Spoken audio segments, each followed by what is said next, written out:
special because this one I actually got to get to the press screening. It's coming out early, and this is no spoilers. I know we normally do spoilers here on Another Movie Reviews, but you know, hey, the grind called. I answered the call. The grind said, hey, no spoilers for Ghostbusters Afterlife. So that's what we're about to do. We're going to have a non-spoiler review. So if you haven't seen it, which you probably haven't because it doesn't come out till tomorrow or Thursday. I don't know when I'll get this up, but it's not out yet. But come back. It's okay. You don't have to worry about it. Man, I'm kind of off my game. I think it's the studio. Is it the studio? Look at the studio. It's so empty now. Ugh, this move sucks. Y'all don't care about that. You care about Ghostbusters. Let's talk Ghostbusters. First off, make sure you're following us on all social media at The Grind Calls, TheGrindCalls, Twitter, Instagram, as well as Tik Tok. And don't forget to check out thegrindcalls.com for all your pop culture positivity. We celebrate the things we love. We answer the call to bring you positivity. Anyway, guys, Ghostbusters Afterlife is a sequel to Ghostbusters 1 and 2. Not the 2016 Paul Feig Ghostbusters.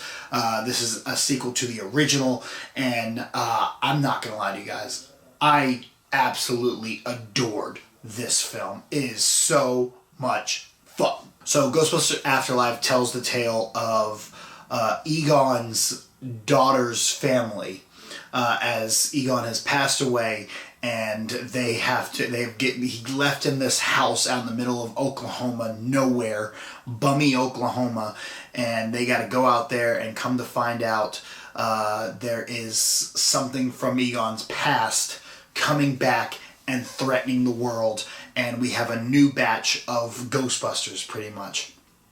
And that's the gist of the film.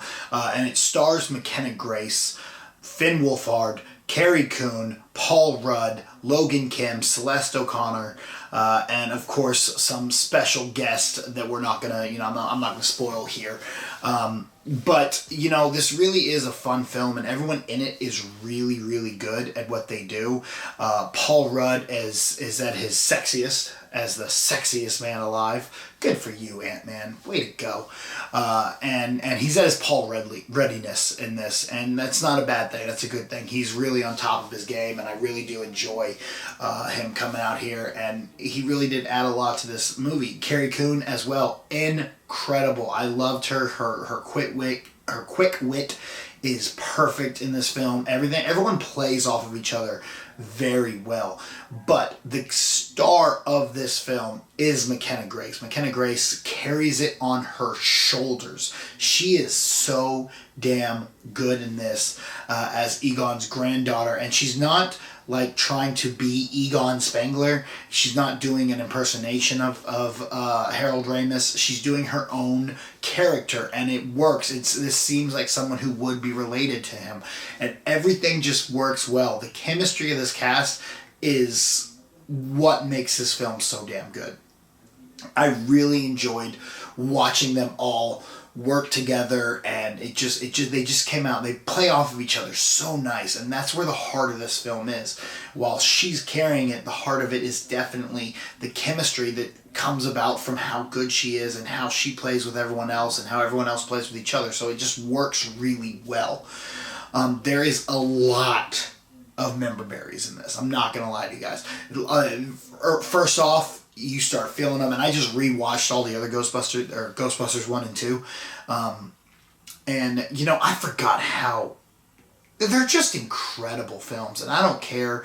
Some people don't like the second one. I think the second one's just as good. I love them both so much, and this harkens back to that fun of those movies. It really brings that out, and it does a good job for the most part of blending the old with the new. Now, there are a lot of times that it gets a little too heavy-handed, kind of toward the second half of the film. I think early on would have been fine with the member berries, but we start in the second half, they're still doing it, and it gets to be a little much. So that's something that, give or take, you can take out of there.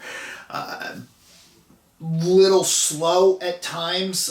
We really do get to know there is a real family drama to this film, so it takes a while to kind of build into everything. While in the first film we got up and running like within 30 minutes, this one takes 45 to an hour before we really start ghost busting. So, you know, be prepared for that. But other than that, it really is a fun film, and everyone in it is really, really good. From the score in this film to the effects in the film, they really put a lot of work into this, and it works really well. I love the score. It was done by Rob Simonson, who hasn't done a lot of blockbusters. He does a lot of smaller films and whatnot, but the score really fits. It kind of reminds you of the old one. It brings in a lot of cues from the old one, and it just kind of works there. The effects of this film are absolutely incredible. The story flows real well. The jokes all hit. McKenna Grace's jokes especially. So all in all, dude, this movie is really freaking good and a lot of fun, and I'm really glad I got to see it early. There are 2 post-credit scenes. There's a mid-credit scene, and then there's one at the very end. So again, we're not going to spoil that. We might do another movie review with spoilers.